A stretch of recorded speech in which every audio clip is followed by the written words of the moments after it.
뵙고 또 오늘 이렇게 뵙게 되는데 인사하겠습니다. 당신이 있어서 참 행복합니다. 인사하겠습니다. 저는 여러분이 계셔서 참 행복합니다. 하나님의 은혜가 오늘도 저와 여러분 가운데에 말씀으로 임하기를 주의 이름으로 축원합니다. 지난 주일 옥에 갇힌 요셉이 애굽 왕에게 범죄한 이유로 잡혀왔던 두 신하를 만나게 되었죠. 그 두 신하가 꿈을 꾸게 됐는데 그 두 신하의 꿈을 해석해 주면서 풀이하는 과정을 통해 우리가 삶을 살아가면서 얻게 되는 하나님의 은혜를 나누었습니다. 두 사람과 요셉이 바라보고 있는 이 꿈의 관점이 너무나 달랐습니다. 술 맡은 관원장은 요셉의 말에 집중했죠. 그러나 복직했음에도 불구하고 요셉을 기억하지 못했습니다. 다시 말하면 꿈을 해석한 하나님의 뜻에는 관심이 없고 해몽에 빠져 있었던 술 맡은 사람을 보았습니다. 두 번째 떡 맡은 신하는 조금 독특했죠. 옆에 있던 술 맡은 사람이 그 꿈을 탁 해석을 봤는데 보니까 해몽이에요. 그러니까 내 꿈도 해결해 주십시오 하면서 또 요청을 했는데 결국에는 죽게 되는 이런 모습을 봤습니다. 여러분, 이 두 사람 다 꿈을 볼 때에 이 꿈에 대해서 해몽을 기대하고 있었습니다. 그러나 요셉은 해몽에는 별로 관심이 없었습니다. 이 꿈의 해석이 오직 하나님께로부터 오기 때문에 그는 종의 신분으로도 죄수의 신분으로도 심지어 어떻습니까? 죄수를 주인으로 섬겨하는 상황에도 불구하고 그는 흔들리지 않고 길흉을 따지는 해몽이 아닌 하나님의 말씀에만 하나님 말씀이 응할 때까지 그 길을 걸어가는 모습을 우리가 살펴봤습니다. 여러분, 지난 한 주 동안 해몽에 관심이 있었습니까? 아니면 하나님의 해석, 말씀에 관심을 두셨습니까? 그 응답은 오늘 말씀을 들으시면서 하나님 앞에 각자가 한번 반응해 보시기를 바랍니다. 술 맡은 신하가 요셉을 잊은 이후에 그의 옥살이가 2년이나 흘렀습니다. 오늘 제가 25절로 36절까지만 읽었습니다만은 여러분 1절부터 36절 전체를 한번 여러분 보셔야 되는데요. 1절에 보시면 만 2년 후에 바로가 꿈을 꾼즉 하면서 이렇게 시작을 하고 있습니다. 여러분, 요셉이 2년 동안 짧지 않은 시간 동안 긴 옥중 재반 사무를 처리하며 시간을 보냈습니다. 신분의 변화는 여전히 없었습니다. 죄수로 있었고 종으로 있었습니다. 보디발의 아내를 범했다라는 그 죄목, 오해의 덩어리지만 그러나 그 죄목은 여전히 연장선상에 있었습니다. 그런데 갑자기 애굽 왕이 살고 있는 왕실로부터 바로 왕의 전갈이 도착했습니다. 이런 내용입니다. 죄인 요셉은 지금 당장 준비하여 왕에게 나아갈 준비를 이행하라.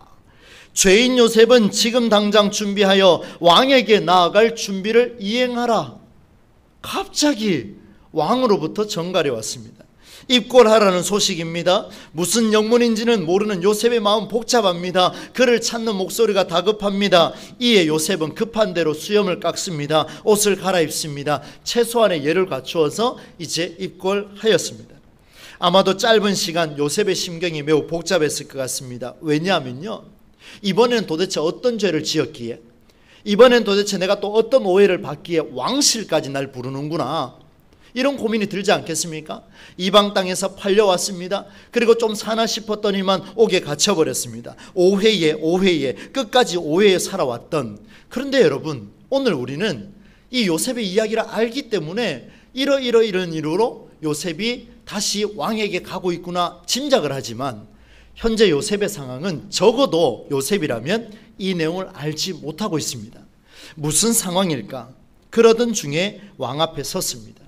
그를 눈앞에 두 눈 턱 뜨고 몹시 상기된 표정으로 왕은 즉시 요셉에게 물었습니다. 이런 내용입니다.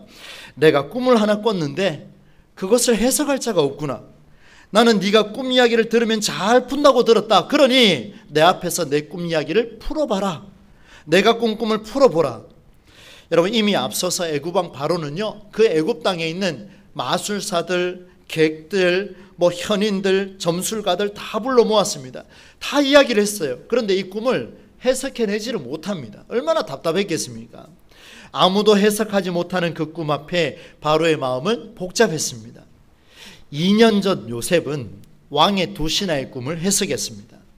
그런데 그 해석했다가 복직한 술 맡은 신하로부터 배신을 당했습니다. 떡 맡은 신하는 내 눈이 보는 앞에서 죽었습니다. 꿈을 풀이한 결과로만 볼 때는 요셉은 지금 상황이 굉장히 괴롭습니다. 왜요? 또 이용당하거나 아니면 내 눈앞에서 또 누가 죽어나갈 거니까 얼마나 마음이 복잡하겠습니까? 이런 상황 속에 그것도 왕의 꿈을 해석하라고요? 굉장한 충격입니다. 어떤 일이 어떻게 벌어질지 알 수 없는 이런 상황, 마음이 복잡한데 요셉은 기가 막히게도 이런 대답을 합니다. 여러분 성경 16절 말씀인데요, 이 말씀 제가 읽어드립니다. 요셉이 바로에게 대답하여 이르되 내가 아니라 하나님께서 바로에게 편안한 대답을 하시리이다.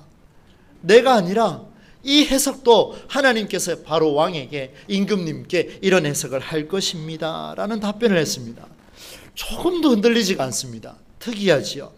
꿈을 해석하는 능력이 하나님께 있다라고 말하고 있는데 그 이유를 우리가 익히 살펴본 대로 요셉은 꿈의 주인이 누구인지를 알았습니다. 내 꿈도, 그리고 왕의 신하의 꿈도, 왕의 꿈도 모두 주인은 사람이 아니라 누구에게 있다 그랬습니까? 하나님께 있다. 하나님이 주신 말씀의 주인은 하나님만이 주인이십니다 라는 놀라운 선언을 남긴 게 사실은 16절 말씀입니다. 그러면 여러분, 도대체 어떤 꿈이기에 요셉이 이렇게 고민을 하면서 답변을 했을까요? 옥중에 있는 죄수 요셉을 부를 정도면, 한 나라의 왕이요, 이방 땅에서 불려온 그 죄수를 부를 정도면 얼마나 이 꿈의 이야기가 다급했고 중요했겠습니까? 내용은 이렇습니다. 바로 왕이 꿈을 꿨습니다. 어느 날 왕이 나일 강가에 섰습니다. 보니까 아름답고 살찌고 토실토실한 7 암소가 풀을 뜯고 있습니다. 그리고 그 옆에 보니까 파리하고 말라 비틀어진 7 암소가 있습니다. 7 암소가 있고 여기도 7 암소가 있습니다. 한쪽은 풍요롭습니다. 한쪽은 말랐습니다. 그런데 꿈의 결과를 보니까 이 파리한 암소 7이 그 풍요로운 살찐 소들을 다 잡아먹었습니다. 꿈자리가 뒤숭숭합니다. 여러분, 이 꿈을 꾸면 우리도 불편하지 않겠습니까? 잠시 잠을 깼는데 또다시 잠을 청합니다. 두 번째 꿈입니다. 가늘고 동풍에 말라버린 7 이삭이 있습니다. 이쪽에 7 이삭이 있어요. 그리고 반대쪽에 보니까 여기에 보니까 잘 익은 7 이삭이 또 있습니다. 이걸 보는데 똑같은 비슷한 꿈입니다. 말라 비틀어진 이 7 이삭이 풍요로운 이 7 이삭을 잡아 삼켜버립니다. 이상하지요. 이게 뭘까? 이게 뭘까? 왕은 2가지 꿈을 연속해서 꾸고는 몹시 힘들어 했는데 요셉이 그 꿈을 해석해 줍니다. 하나님께서 능력을 주십니다. 29절로 31절 말씀을 여러분 눈으로 한번 따라오십시오. 제가 읽어드립니다. 온 애굽 땅에 7해 풍년이 있겠고 후에 7해 흉년이 들므로 애굽 땅에 있던 풍년을 다 잊어버리게 되고 이 땅이 기근으로 망할 것이니 후에 든 이 그 흉년이 너무 심하여서 이전 풍년을 이 땅에서 기억하지 못하게 되리이다. 내용은 이렇습니다. 이제 저를 보시면 될 것 같아요. 7회 숫자치는 다 7년을 이야기합니다. 앞에 보니까 살찐 암소 그리고 풍요로운 이삭들을 보니까 앞으로 7년은 풍년이 될 것입니다. 이전에 만나보지 못한 엄청난 풍년이 일어날 것입니다. 그런데 문제는 그 다음 7년입니다. 그 다음 7년의 왕이요, 임금님이요, 그때는 2번 다시 경험하지 못할, 이전의 7년을 생각지도 못할 엄청난 흉년이 밀려올 것입니다. 이런 꿈으로 해석을 해줬어요. 드디어 요셉이 꿈의 내용을 잘 해석해서 답답한 바로왕의 마음을 시원하게 해줬습니다. 그런데 이제 오늘 우리 이 말씀에 집중해야 될 부분입니다. 여기에서 요셉이 꿈을 해석하는데요, 꿈을 해석하게 하신 하나님을 우리는 이미 알고 있지 않습니까? 하나님을 말함과 동시에 중요한 사실을 이야기합니다. 그게 뭐냐면 하나님이 그 꿈을 왕에게 주신 이유를 무려 2차례나 강조하고 있습니다. 여러분 읽을 때 보셨습니까? 한번 함께 읽어보겠습니다. 25절 말씀을 함께 읽어보겠습니다. 시작. 요셉이 바로에게 아뢰되 바로의 꿈은 하나라. 하나님이 그가 하실 일을 바로에게 보이심이니이다. 여러분, 쉬운 이야기로 말씀을 드립니다. 임금님께서 2번 꾸신 그 내용은 하나의 꿈입니다. 다 같은 거예요. 임금님께서 이제 그 꿈을 통해서 장차 임금님 당신이 하셔야 할 일을 하나님이 알게 하신 내용입니다. 이렇게 선언했어요. 두 번째 28절 말씀으로 또 갑니다. 같은 말을 강조하는데요. 함께 또 읽어보겠습니다. 시작. 내가 바로에게 이르기를 하나님이 그가 하실 일을 바로에게 보이신다 함이 이것이라. 꿈의 내용을 해석해 줬는데 보니까 내용이 또 이랬습니다. 임금님, 이 꿈은 하나님이 왕이 임금님이 해야 할 일을 하나님이 직접 보여주시고 그 뜻을 말씀하고 있습니다. 내용을 정리하면 이렇습니다. 25절과 28절 말씀을 통해서 우리가 알 수 있는 것은 요셉이 강조하는 점이 바로 왕이 임금님이 이 꿈의 해석을 듣고 그가 지금 해야 할 일이 있다는 것을 말씀에 주고 있습니다. 하나님의 말씀이 꿈을 통해 들려졌습니다. 하나님의 말씀이 요셉의 해석을 통해 들려졌습니다. 그런데 보니까 해석과 꿈으로 끝나는 것이 아니라 그 다음 뭐가 나오냐면 이 해석과 동시에 네가 해야 할 일이 있다라는 것을 말씀해 주고 있습니다. 무엇일까요? 바로 왕에게 꿈을 품며 동시에 하나님이 그 꿈을 주신 이유를 기록함으로 오늘 성경은 우리에게 무엇을 말씀하고 있을까요? 사랑하는 성도 여러분, 오늘 이 본문은 설교하기 참 쉬운 본문입니다. 왜요? 이 본문은 여러분 7년 동안 잘 준비하시고 1년 동안 2년 동안 말씀을 잘 듣고 잘 준비하시면 그 뒤에 일어날 안타까운 일들을 여러분 말씀으로 이겨낼 수 있습니다. 저도 이렇게 설교하고 싶어요. 그렇게 생각을 했습니다. 그런데 말씀을 읽으면 읽을수록 그런 뜻이 아니라는 게 저에게 가슴 깊이 밀려왔습니다. 단순히 미래를 준비하라고요? 여러분 다음 세대가 더 잘합니다. 우리보다 훨씬 잘해요. 나가면 학원도 있고요, 학교도 있고요, 여러분 직장에서도 상사가 수도 없이 미래를 준비하라 이 얘기 누구나 할 수 있는 이야기예요. 그런 걸 우리 하나님 말씀하신다고요? 저는 아닌 것 같습니다. 그래서 성경을 더 깊이 들여다봤습니다. 그것은 꿈을 주신 분도 하나님이시고 꿈을 해석한 분도 하나님이시고 그 꿈을 이루시는 분도 하나님이시라는 것, 여기까지는 우리가 다 왔어요.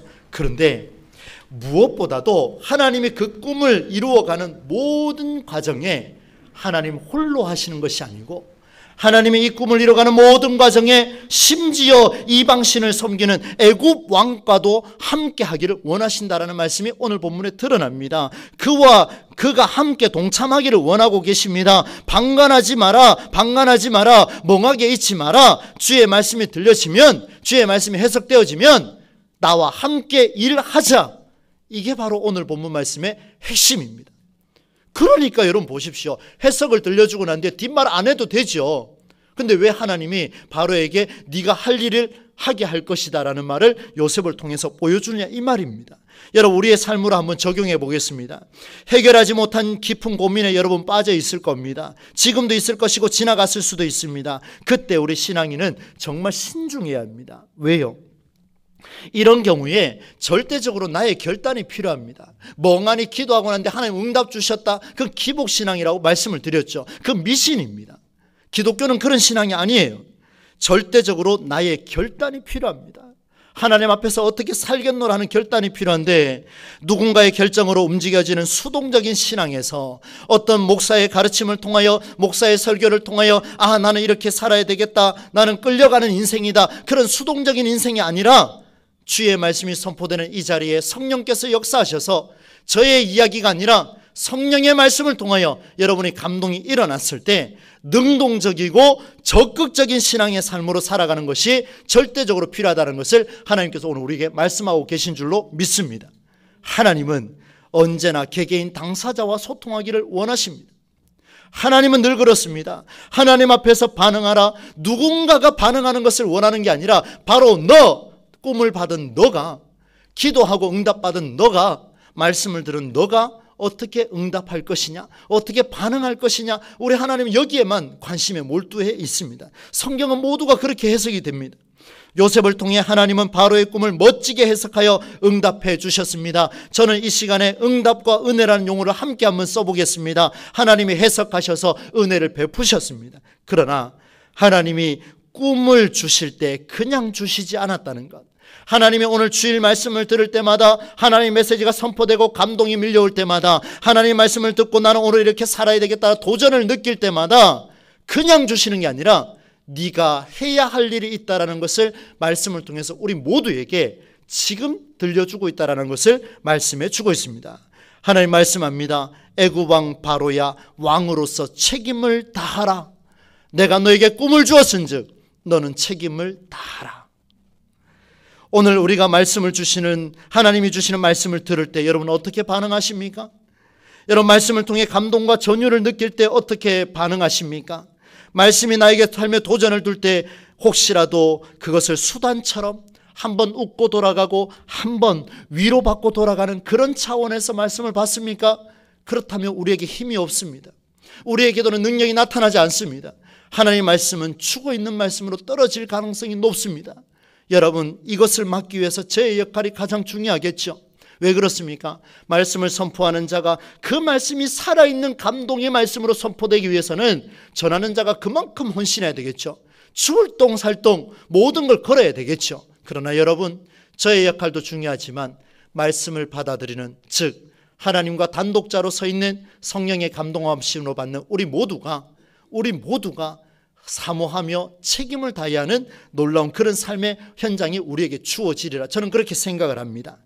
여러분, 말씀은 언제나 은혜를 동반합니다. 응답을 동반합니다. 하나님은 말씀을 통해서 우리에게 응답이라는 은혜로 다가오십니다. 여러분, 매주마다 은혜를 체험하고 계십니까? 말씀을 통해서 은혜를 체험하실 수 있기를 간절히 소망합니다. 그런데 여러분, 하나님의 응답은요, 놀랍게도 응답이 위에서 툭 하고 떨어지는 것이 아니라 이 응답은 항상 할 일이라는 구체적인 하나님의 은혜가 따라오게 되어 있습니다. 그래서 오늘 저는 설교 제목을 이렇게 했습니다. 응답과 할 일의 경계선에서. 응답은 응답이요, 은혜는 응대요, 할 일은 할 일이요, 내 거는 내 거요, 이렇게 분리시키는 삶을 살아가신다면 우리는 그 경계선에서 여전히 머물고 말 것입니다. 이런 생각은 신앙을 잘못 알고 있는 결과지요. 여러분, 바로 왕에게 하신 하나님의 말씀을 한번 보십시오. 어떻게 표현하고 있는지 25절 다시 한번 봅니다. 요셉이 바로에게 아뢰되 바로의 꿈은 하나라. 그 다음에 뭐라고 되어 있습니까? 하나님이 그가 하실 일을 바로에게 보이심이니이다. 하나님이 그가 하실 일을 요셉에게 보이셨습니까? 아니요. 하나님이 그가 하실 일을 누구에게 보이셨다고요? 바로에게 보이셨느니라. 바로에게. 28절로 넘어갑니다. 내가 바로에게 이르기를, 뭐라고 되어 있습니까? 하나님이 그가 하실 일을 바로에게 보이신다. 바로가 해야 될 일을 바로에게 보여주신다. 그런 말씀을 줍니다. 한번 따라서 할까요? 하나님의 말씀은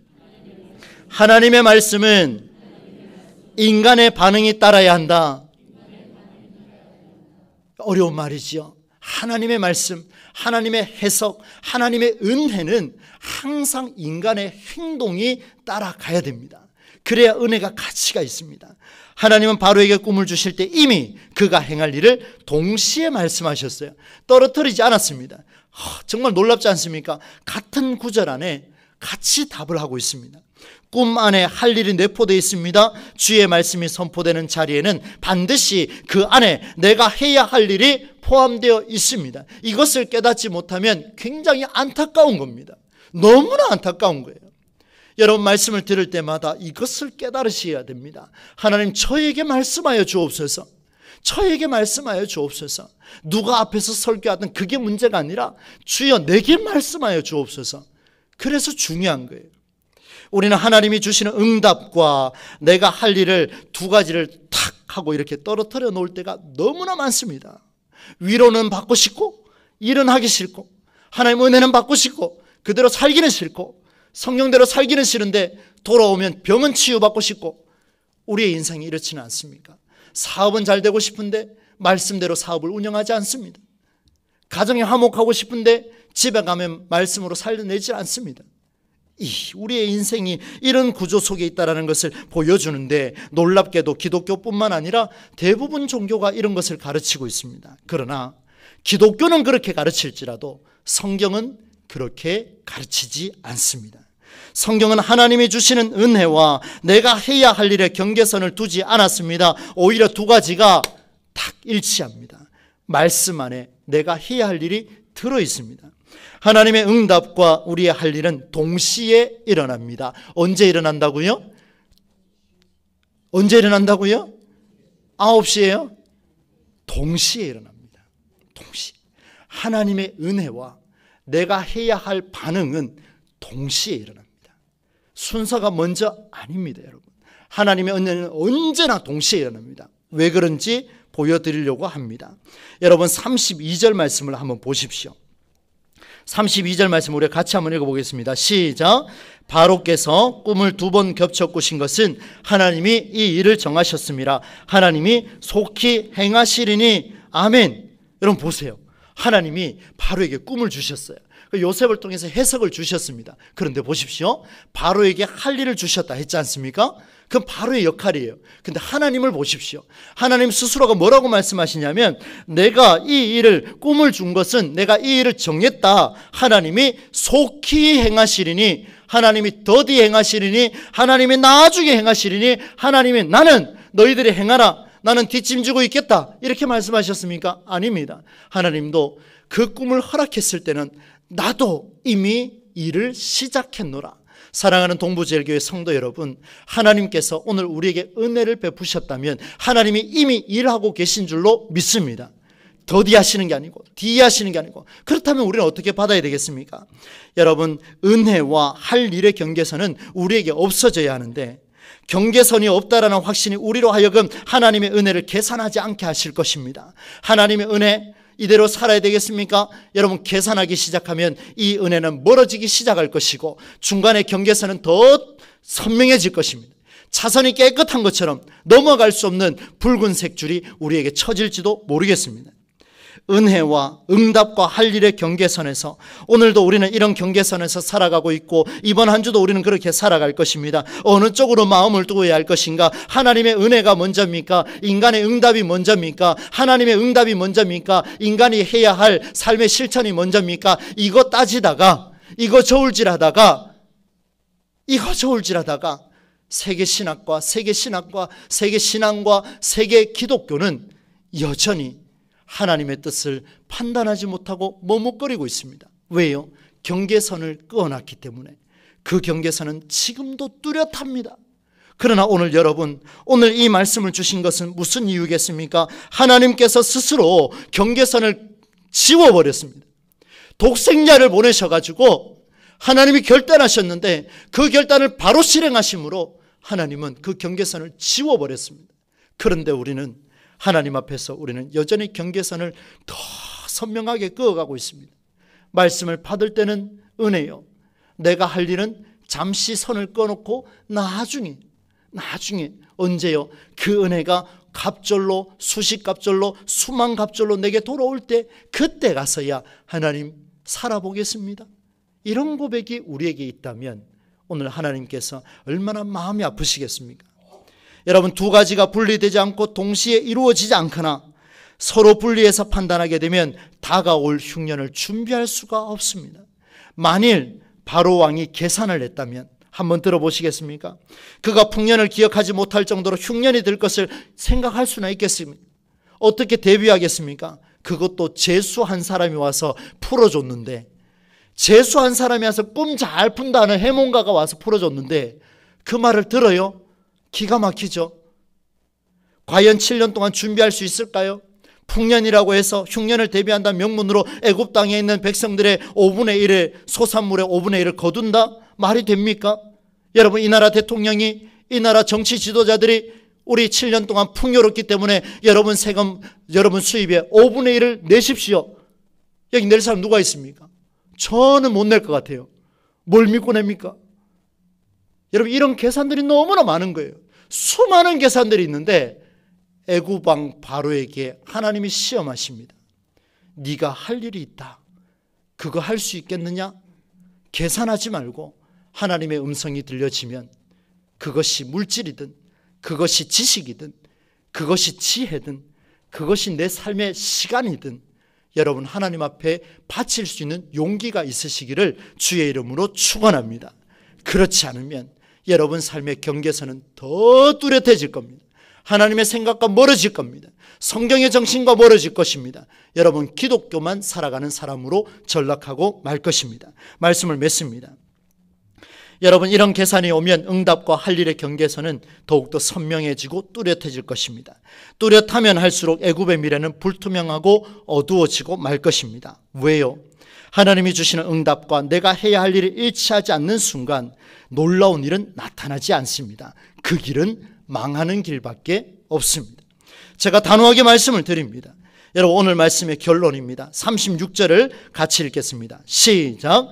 이와 같이 그 곡물을 이 땅에서 저장하여 애굽 땅에 임할 7해 흉년에 대비하시면 땅이 이 흉년으로 말미암아 망하지 아니하리이다.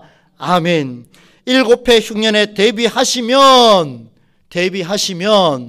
여러분 7년 준비해서 7년을 대비하라. 그거 쉬운 거 아닙니다. 그런데 그게 가능한 것은 주의 말씀이 내게 들려졌을 때 내 삶의 결단이 동시에 일어나는 순간 어떤 계산도 없이 주여 내가 행하겠나이다. 이미 내 발걸음이 옮겨지고 있는 그 순간 그 자리에는 바로 망하지 아니하리이다. 할렐루야. 망하지 아니하리이다. 이 놀라운 은혜가 우리에게 주어질 것입니다. 여러분, 자녀들 양육할 때, 손주 손녀들 위해서 기도할 때 이런 기도를 한번 해보십시오. 바로 왕의 선택은 이제 경계선을 흐리게 지워갈 것이냐, 아니면 더 선명하게 내버려 둘 것이냐, 그의 선택과 결단은 다음 주에 알려드리도록 하겠습니다. 하나님 은혜가 여러분과 함께 하시기를 주의 이름으로 축원합니다. 거룩하신 하나님 아버지, 귀한 말씀을 통하여 오늘도 우리의 가슴에 울림을 주셔서 감사합니다. 아버지 하나님, 우리는 하나님의 은혜를 생각할 때마다 내가 할 일은 뒤로 미룬 채 경계선을 확고하게 해왔고 뚜렷하게 해왔고 선명하게 그어왔습니다. 하나님께서는 그 선명한 선을 지우셔서 독생자를 보내주셨는데 우리 또한 이런 삶을 살아갈 수 있도록 하나님 붙잡아 주옵소서. 우리는 연약합니다. 7년 준비하여 7년을 대비하라, 이 정도 차원이 아니라 하나님의 말씀이 들려졌을 때 7년이 문제가 아니라 수십 년 앞으로 생명 다하는 그날까지 하나님 앞에 정직하고 성실하고 적극적으로 반응할 수 있는 우리 성도들이 될 수 있도록 인도하여 주옵소서. 예수님의 이름으로 축복하며 기도하옵나이다. 아멘. 찬송가 440